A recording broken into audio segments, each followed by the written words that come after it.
Hey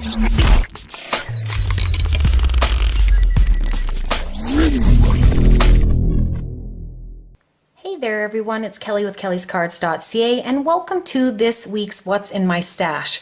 So I thought I would talk about foam today because I love foam. There is quite a variety of foam on the market. So I picked up this foam. This is thinner foam, and I picked up some of this. Really like to use this with sentiments, and I'll actually cut 2 or 3 pieces of this when I am raising a sentiment, and I find that that just helps give it a lot more dimension on the card. And this is a thinner type of foam, but what I like about this is it does come in a variety of colors. I pulled out this card. This is one of my favorite cards that I've made of all times. This card here has this paper that I've distressed, and then underneath it, the shadow is actually the piece of foam.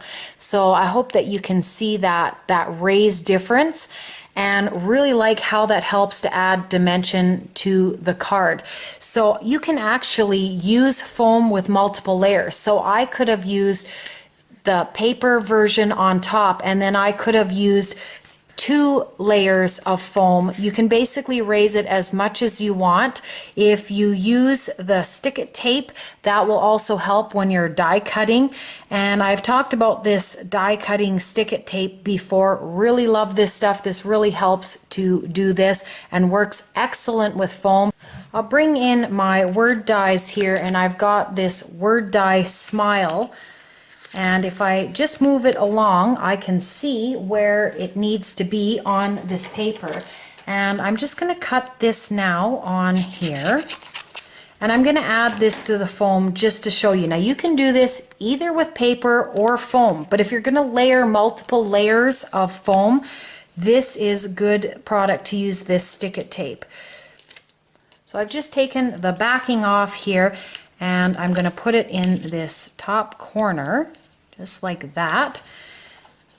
And to help me make sure I get right up to where that foam is, that is how the back will look. And I'm going to take this to my die cut machine and die cut this, and then I will show you how easy this works and how great this is going to look on 2 layers of foam.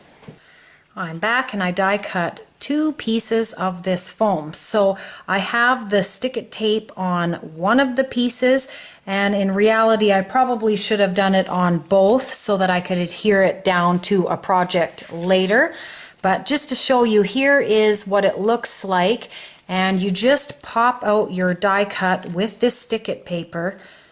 And we'll just pull this off here and throw that out. And now if we take off this release paper, this will now stick. And just as a tip here, when you add the one to the other, it's really good to go really slow and just do a little piece at a time. Don't take the whole backing out, because then it's just too sticky and difficult to work with. And I'm just going to layer this up. Sometimes the foam will get a little squished through the die cutting process, so this is also why I like to layer up a couple pieces of the foam. Some people like to just layer pieces of paper on top of each other, but this also works really well. And again, this is just a patient process. It's very sticky, and this is why I don't recommend taking the entire backing off.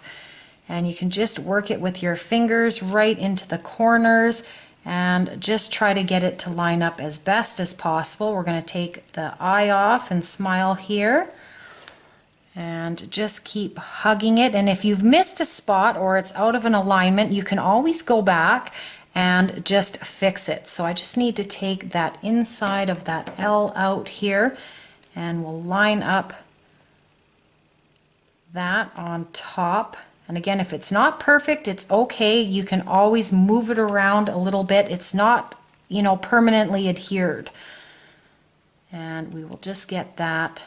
Again, this probably won't be as perfect as I can do it, but I want you to see how great that looks. And again, it's quite thick, so this is going to be a lot better than if we look at the release paper, which is just paper. You can see how thin it is. And this is really thick, and if you put this on a card, it's really going to pop out now because of the foam.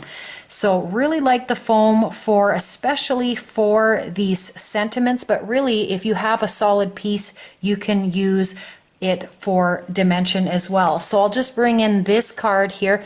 This is also up on foam. This is a thicker foam that's on this card, and it really helps kind of set the image apart from the rest of the card. I use foam in behind my images actually quite often. It gives it a nice amount of dimension, but it's not too high.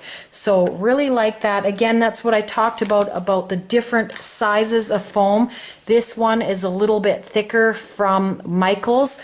Like that foam, it's a little bit thicker than some of this stuff. Recently I just purchased a package of this Elmer's sticky back foam sheets. There's 40 different sheets. They're all different colors here. This is the thicker foams, but it also has the sticky backs to it. So I will be trying this one. This might be great because this wouldn't need the stick-it tape going on the back like I just showed you on this smile die. So that might save a step for you as well. But foam is wonderful. I'm going to link a couple of videos that I did. They were Make It cards number 9 and 10. And I used the foam on those cards to create a different type of layering look, as well as still having the more dimension that you usually get for foam. And of course, the last thing you can use foam for is shaker cards.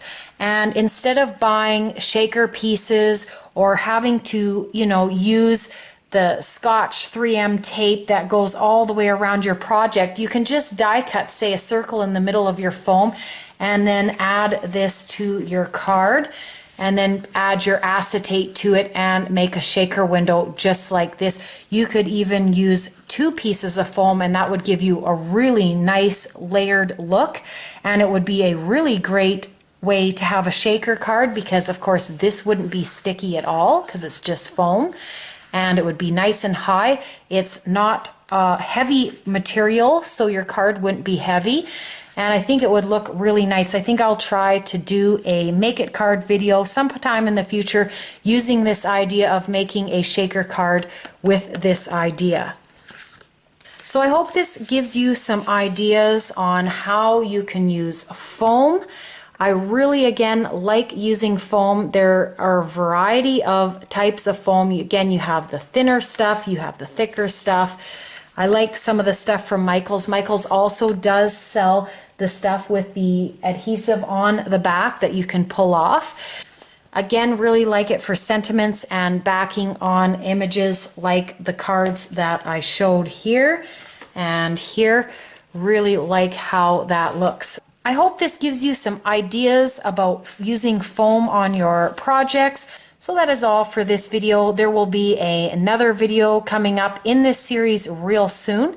You can check me out on my website at Kellyscards.ca. You can subscribe for more videos, and I hope everyone has a wonderful day.